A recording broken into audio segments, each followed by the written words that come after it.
Olá, tudo bem? Quanto tempo, né? Estou aqui no meu novo cenário, novos ares. Precisei de um tempinho aí para me organizar depois da mudança. E queria retomar agora nossas cápsulas de fé e comentar um pouquinho sobre a história de Ruth. É uma história muito linda, a história de Ruth com a sua sogra, Noemi, a mulher amarga. Vamos conhecer a história delas e depois a gente vai comentando. O livro de Ruth, capítulo 1, versículo 1. Nos dias em que julgavam os juízes, houve fome na terra, e um homem, de Belém de Judá, saiu a habitar a terra de Moabe com sua mulher e seus 2 filhos. Esse homem chamava-se Elimeleque e sua mulher Noemi. E os filhos se chamavam Malom e Quilion, efrateus de Belém de Judá, e vieram à terra de Moabe e ficaram ali. Morreu Elimeleque, marido de Noemi, e ficou ela com seus 2 filhos, os quais se casaram com moabitas. Era o nome de uma órfã e de outra Ruth, e ficaram ali quase 10 anos. Morreram também ambos os filhos, Malom e Quilion, ficando assim a mulher desamparada de seus 2 filhos e de seu marido. Naquela época, as viúvas, as mulheres não trabalhavam, dependiam aí do sustento do marido, dos filhos, para subsistirem. E aí pense na situação dela, né? Viúva e agora sem os seus filhos e com as 2 noras ainda para que ela pudesse cuidar. Ela então se dispôs com suas noras e voltou da terra de Moabe, porquanto nesta ouviu que o Senhor se lembrara do seu povo, dando-lhe pão.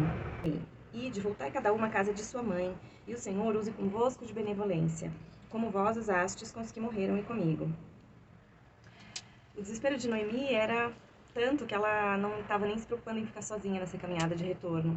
Ela queria que as noras voltassem para suas casas e tivessem essa chance de se casar de novo, para poder recomeçar sua vida. Mas acontece algo curioso. Orfa aceita a proposta de Noemi e volta para a casa dos seus pais, volta para os seus ídolos. A terra de Moab era uma terra de pessoas que não adoravam ao Deus de Israel. Eram idólatras, eles tinham sido originados da família, dos pais de Abraão, eram parentes de Abraão, mas acabaram se desvirtuando, se juntando com os cananeus e se tornaram um povo ímpio. Então, de certa forma, o casamento entre os filhos de Israel e os filhos dos moabitas não era permitido. Então a gente entende nesse texto que, de certa forma, Elimeleque não tomou uma boa decisão de ir para essa terra quando ele teve fome, quando seu povo teve fome, porque ele não confiou na provisão de Deus. E acabou que seus filhos também se casaram com essas moabitas, e agora Noemi se via ali dividida com as duas. Mas acontece algo curioso, pela fé de Noemi, Ruth, ela se converte a esse Deus Altíssimo. E ela diz assim, no versículo 16, não me instes para que te deixe e me obrigue a não seguir-te. Por onde quer que fores, eu irei. Por onde pousares, ali pousarei. O teu povo é meu povo e o teu Deus é o meu Deus. Essa atitude de fé, esse posicionamento de Ruth, não só em ser fiel à sua sogra, mas também em ser fiel a Deus, em querer estar onde esse Deus está, fez toda a diferença na história de Ruth. E aí elas foram, chegaram até Belém, e no versículo 19 sucede que ao chegarem ali, toda a cidade se comoveu por causa delas. E as mulheres diziam, não é essa Noemi? Porém ela lhes dizia, não me chameis Noemi, chamai-me Mara, porque grande amargura tem me dado o Todo-Poderoso. Ditosa eu parti, porém o Senhor me fez voltar pobre. Ela saiu de lá rica, com o dote do seu casamento, com 2 filhos, e voltou vazia. Sem nenhum tipo de recurso, sem terra, sem gado, sem herança, sem filhos, sem netos. E ela deixou que essa amargura tomasse conta do seu coração. Por isso ela se chamou Mara. Mara era a expressão do que ela sentia dentro de si. Hoje a gente pode chamar de depressão, a gente pode chamar de tantas outras coisas, né, que a gente vê por aí no mundo, mas na verdade todas essas tristezas, essas amarguras, essas frustrações do que aconteceu na vida dela fizeram com que ela aceitasse a amargura como verdade. E essa amargura foi crescendo, foi tomando conta até que ela perdeu a sua própria identidade por causa dessa amargura. Mas, apesar disso, e chega a ser um conflito até de informação, a fé dela faz com que Ruth tenha essa mesma fé. E uma fé talvez até maior de que Deus pudesse fazer um milagre na vida delas. E, enfim, refletindo nesse texto, eu fiquei pensando a respeito da amargura e como a gente faz isso com a gente mesmo, né? Como a gente deixa, às vezes, as coisas que acontecem na nossa vida nos amargurar. Nós temos direito de ficar triste quando há um luto, quando há uma perda, ou até mesmo quando alguma coisa dá errado, quando somos injustiçados, traídos, mas a gente não pode deixar essa amargura crescer no nosso coração. porque essa amargura nos afasta de Deus, nos afasta da graça. Tem um texto lá em Hebreus que diz assim, Hebreus capítulo 12, versículo 15. Cuidado para que ninguém se abstenha da graça de Deus, que nenhuma raiz de amargura brotando vos perturbe, e muitos sejam contaminados por meio dela. A amargura que estava no coração de Noemi cresceu e contaminou Orfa, também fazendo ela desistir de tudo e voltar para trás, voltar para sua família. Mas Ruth não foi atingida por essa amargura. E glória a Deus por isso, porque Deus deu um destino maravilhoso para Ruth. Ruth, dentro das estratégias maravilhosas de Deus, se encontra com Boaz, que era filho da Raabe, com Salmão. Não sei se vocês se lembram, a gente já contou essa história aqui. E ele cresceu, se tornou um grande homem, um homem bondoso, justo, e resgatou Ruth da sua viuvez e deu a ela a chance de fazer parte da genealogia de Cristo. Não é lindo isso? A maneira como Deus, às vezes, nos tira dessa tristeza, dessa solidão, quando a gente assume essa posição de fé, essa atitude de fé, nos dando uma segunda chance de viver uma nova história, de viver um novo milagre. E aí, pensando a respeito, né, da amargura e de coisas que nos levam à amargura, muitas vezes eu cheguei com a questão do perdão, cheguei à conclusão de que o perdão, a falta de perdão, ela é a maior das causas de amargura. A falta de nos perdoarmos pelos nossos erros, de aceitar que erramos e que tudo bem, e que a gente pode recomeçar, e que a gente pode se arrepender, eu acho que é a pior de todas. Mas também a falta de perdão pelo outro. É muito difícil perdoar quando a gente é traído, quando a gente é magoado, quando a gente, sofre algum tipo de injustiça. E se a gente deixa essa falta de perdão presa, né, essa coisa dentro de nós, ela se torna em amargura e começa a crescer. Tem uma passagem super curiosa na vida de Pedro, o apóstolo, que eu acho que tem tudo a ver com isso, essa resistência que o ser humano tem sobre perdoar. E Jesus mostra aqui o quanto é importante. Em Mateus, no capítulo 18, Pedro pergunta assim para Jesus. Pedro, aproximando-se, no versículo 21, lhe perguntou, Senhor, até quantas vezes devo perdoar o irmão que peca contra mim? Até 7 vezes? E aí Jesus responde, não lhe digo que até 7 vezes, mas 70 vezes 7. Eu penso no desespero de Pedro, e quem conhece um pouquinho do que se fala a respeito de Pedro é que ele era explosivo, intempestivo, então eu imagino que ele devia ficar muito bravo várias vezes ao dia com as coisas que ele achava injusta ou que não estava certo. E é um barato porque ele faz o que a gente faz normalmente. A gente pergunta para Deus e responde aquilo que está dentro do nosso padrão de verdade. Então ele pergunta, até quantas vezes eu preciso perdoar? Ele não espera Jesus responder, e ele já diz, 7 vezes? Como se 7 vezes fosse uma coisa muito nobre, muito maravilhosa. E na verdade Jesus está dizendo para ele ali, não só 7, 70 vezes 7, ou seja, é muito perdão, é um perdão eterno, né? É um perdão que não está em nós, que nós não somos capazes de entregar. E por que a gente tem tanta dificuldade de perdoar? Porque o perdão não é nosso, o perdão não está em nós, o perdão está em Deus. Foi Deus que criou o perdão. Tem um versículo no Salmo 130 que diz assim, 130, versículo 3. Senhor, se atentares para o pecado, quem resistirá, Senhor? Mas o perdão está contigo, para que sejas temido.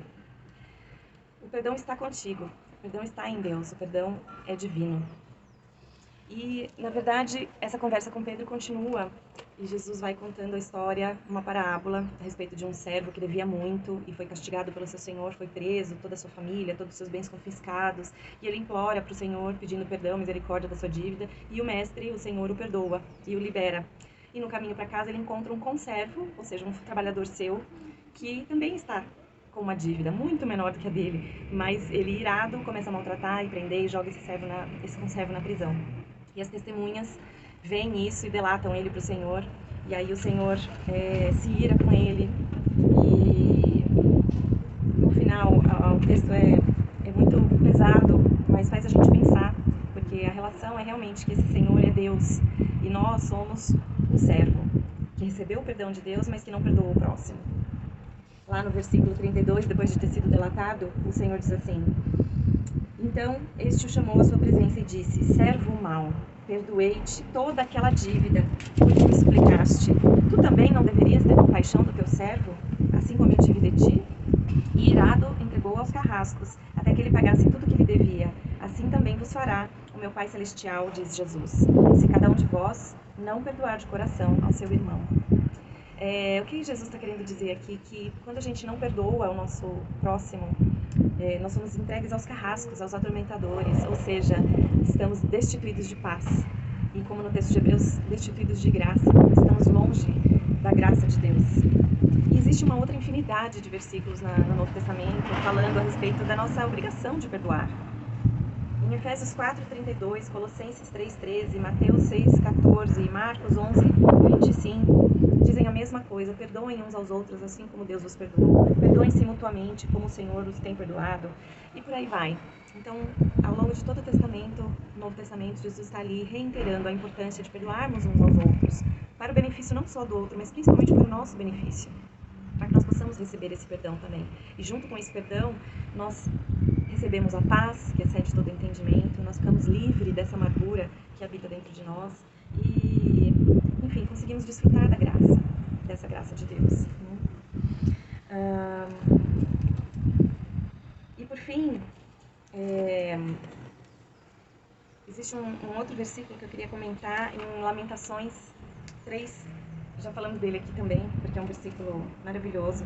Versículo 3, capítulo 3, 19, diz assim: lembra-te da minha aflição e amargura, do absinto e do fel. Eu ainda tenho lembrança deles e fico abatido. Mas quero lembrar do que pode me dar esperança. O autor aqui, Jeremias, ele está dizendo: eu me lembro todo momento da minha aflição, do meu amargor, das minhas dores, das minhas angústias. E isso me faz sofrer. Mas eu quero me lembrar daquilo que me dá esperança. Ao mesmo tempo que ele se derrama ali para Deus, dizendo: Senhor, lembra da minha aflição. Mas ele volta para sua consciência e diz: eu quero me lembrar daquilo que me dá esperança. Então é uma oração e ao mesmo tempo é um posicionamento, onde ele diz: eu quero lembrar daquilo que me dá esperança e não daquilo que me deixa mais amargo.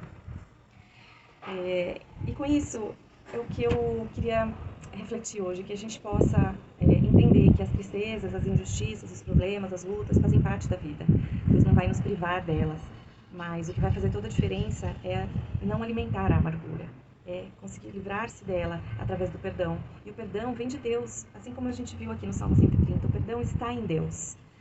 E não é capacidade nossa criar esse perdão dentro de nós para entregar para o outro. Deus já o criou. Deus o criou quando criou o mundo. E é tão maravilhoso porque Ele fez o perdão para nós. Quando a gente para pensar que nem os anjos caídos, se tiveram a chance de se arrepender em algum momento, eles não foram perdoados. E eles nunca serão. Mas nós temos esse plano maravilhoso de redenção através do perdão de Cristo, através daquele que se entregou por nós, por amor, para que nós pudéssemos ter essa remissão. E quem somos nós para não perdoar o próximo? Quem somos nós para não nos perdoarmos das nossas falhas? Nós precisamos nos acolher, nos aceitar, nos arrepender daquilo que precisa ser mudado em nossas vidas e usar esse perdão divino para transbordar na vida do outro. Porque é só através de Deus, só através desse perdão divino que nós vamos conseguir ficar livres da amargura. Então isso tira uma responsabilidade enorme da gente. Eu canso de ouvir, nas minhas conversas com as amigas, parentes: ai, como é difícil perdoar, puxa vida, nossa, eu não consigo perdoar, o que fazer? Não há nada a fazer, nós não somos capazes de perdoar. O perdão vem de Deus. Então que nesse dia nós possamos pedir essa capacitação, pedir esse perdão de Deus para que Ele encha as nossas vidas e para que a gente possa transbordar na vida do outro também. Se essa cápsula de fé abençoe sua vida, compartilha com alguém. Manda esse vídeo, vamos espalhar essa mensagem de esperança, de paz e de perdão para quem precisa ouvir, tá bom? Um beijo enorme.